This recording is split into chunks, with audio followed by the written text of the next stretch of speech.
Dear Patriots, before the news starts, please subscribe to our patriotic channel by clicking the subscribe button.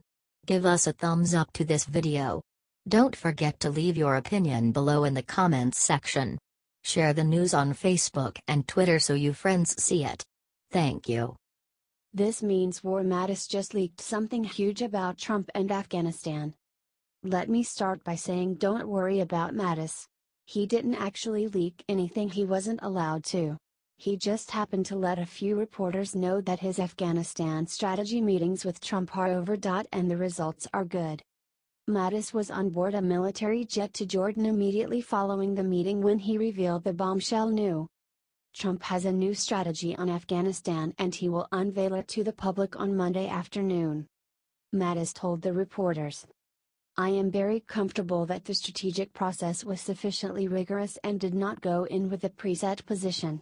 The president has made a decision. As he said, he wants to be the one to announce it to the American people.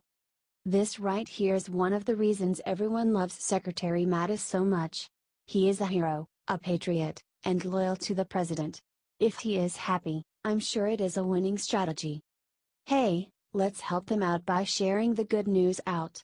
My guess is every American will be glad to have an actual plan to win this 16-year war."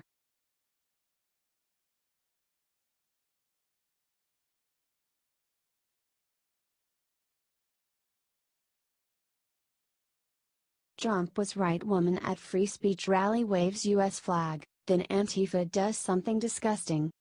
Remember how President Trump got absolutely hammered by the media for saying that there were two violent sides to the conflict in Charlottesville, a white nationalist side and an alt-left side?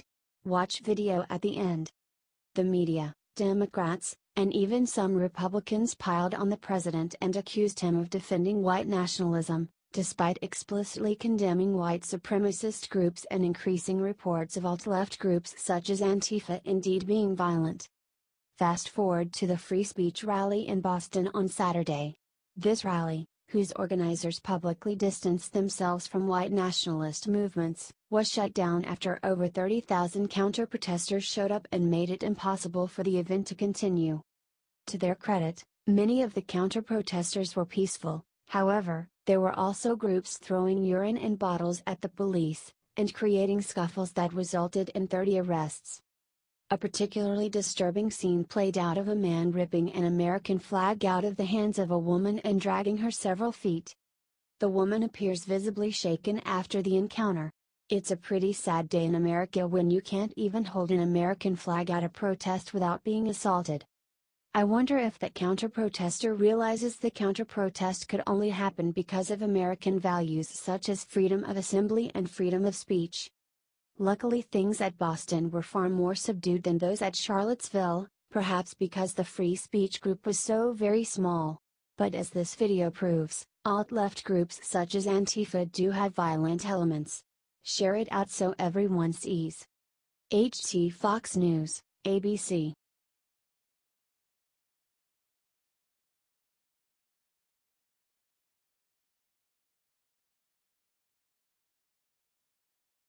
What Newt Gingrich just said about McMaster has everyone shocked.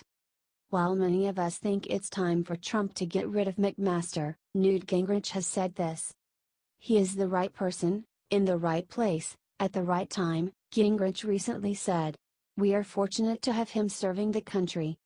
In fact, he titled his recent op-ed for Fox News, "We are fortunate to have H.R. McMaster as National Security Advisor." McMaster has recently ousted several Trump loyalists from the National Security Council, which has led many to be very concerned about where his loyalties really lie. Billionaire Republican donor Sheldon Adelson has reportedly removed his support of McMaster, having learned that he is anti-Israel. Is Trump about to fire another member of his administration? Would that be good?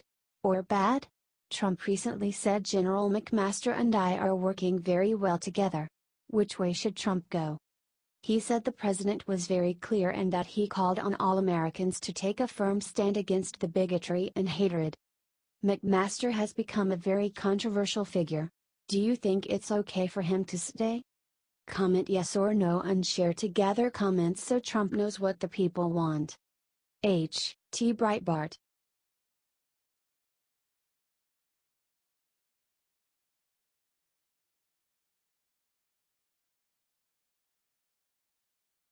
Death knell. Sheldon Adelson just destroyed McMaster with this final blow.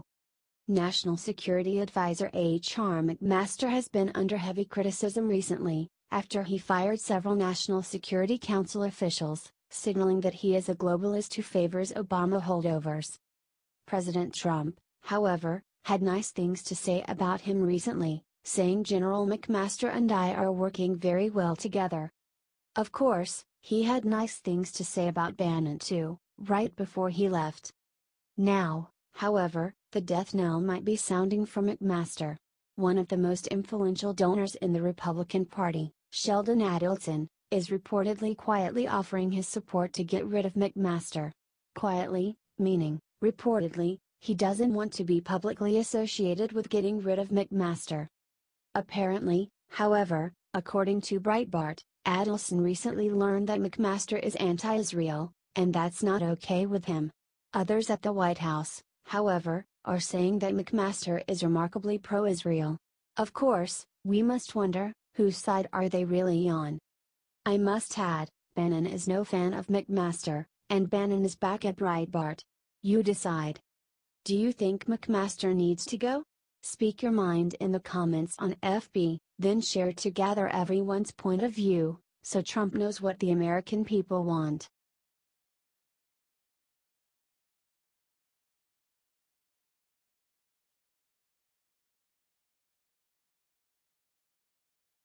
Disgusting video. Alt-left riots in Dallas, look what sick things they are doing to cops. Alt-left protesters are rallying in Dallas on Saturday against the racists and the police. The alt-left protests have broken out in violence. The thugs are beginning to attack officers. The thugs attacked the police officer and chanted the following, 1, 2, 3. FCK the police. And oink, oink, bang, bang. We have to keep fighting this indoctrination. Look at these people that are out there calling for the deaths of officers. It's absolutely awful. America is in a tough spot right now. Group violence has taken over the country. It's time to stop. It's time to come together and make this country greater. Anyone that advocates for violence against police is against this country. Share this and expose the alt-left for the monsters they are.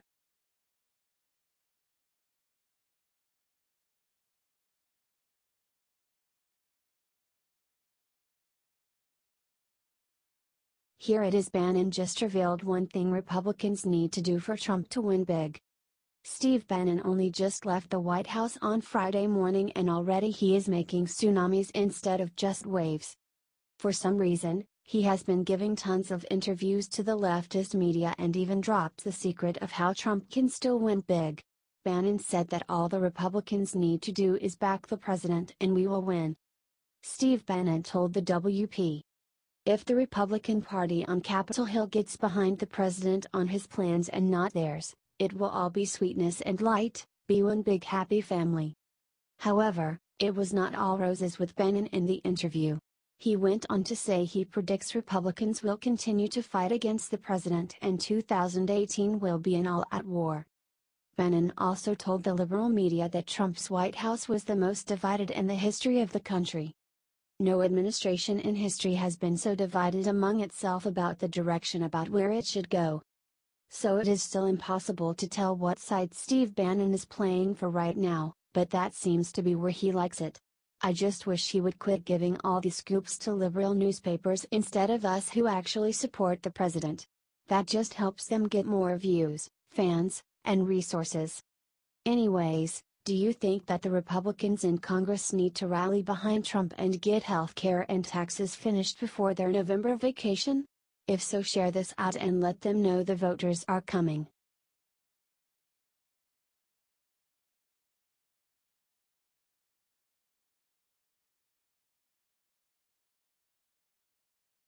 Record-breaking. Trump just did something that no other president in history has done. It is now official. No president in U.S. history has cut the budget as much as Trump. When he took office on January 20, 2017, The U.S. federal debt that was owed externally and internally was around $19 trillion at $19,947,304,555,212, according to Jim Hoft at the Gateway Pundit. Now, let's take a look at what it's at. The president has now decreased it to $100 billion to about $19,845,188,460. No president in history has done this in the amount of time that Trump has. No president has reduced the debt since 1997. That's sad. Some history people might say that Clinton did so when he signed a balanced budget, but it's funny, the amount of U.S. debt during that time period actually increased. You will not see this information shared by CNN, NIT or the Washington Post. They are too busy pushing for a race war. I mean, look at the headlines that have been coming out of the media recently. We know for a fact that Eisenhower was the last president to cut the debt by $2 billion each year, but no president has ever cut the debt by $100 billion. Help get this information out there. The media has been slandering our president. Share this if you still fight for Trump and want to make this country great again. Thanks for reading.